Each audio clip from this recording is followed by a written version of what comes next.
ઓમ શાંતિ. ભાદરવા સુદ ચોથ, જેને આપણે ગણેશ ચતુર્થીના રૂપમાં મનાવીએ છીએ.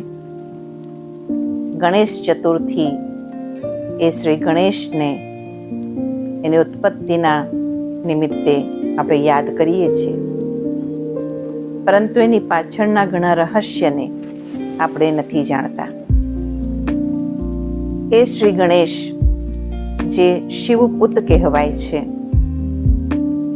શ્રી ગણેશને આપણે ગુણોના પતિ, ગણ એટલે કે સમૂહ, એના પણ પતિ તરીકે ઓળખીએ છીએ.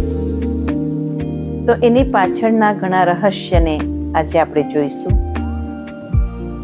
શ્રી ગણેશ, શ્રી મીન્સ શ્રેષ્ઠ, શુભ કર્મ આપણે કહેવાય છે, અને ગણપતિ જે એમનું મસ્તક બતાવાય છે, હાથીનું મસ્તક, તો એની પણ આપણે કથા જાણીએ છીએ કે કેવી રીતે એમને હાથીનું મસ્તક મળ્યું, અને એ પ્રમાણે એ સર્વોચ્ચ જ્ઞાની તો આત્મા તરીકે ઓળખાય છે. તો એ શ્રી ગણેશને એકદંતાએ કહેવાય છે, વક્રતુંડાએ કહેવાય છે.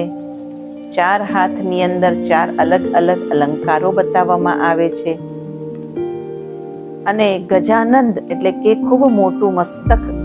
તો આવડું મોટું મસ્તક શાને માટે? તો આટલું મોટું પેટ શાને માટે? આટલા મોટા કાન શાને માટે? તો આ બધા જ એમની પાછળ રહસ્યને આપણે સમજવું પડે.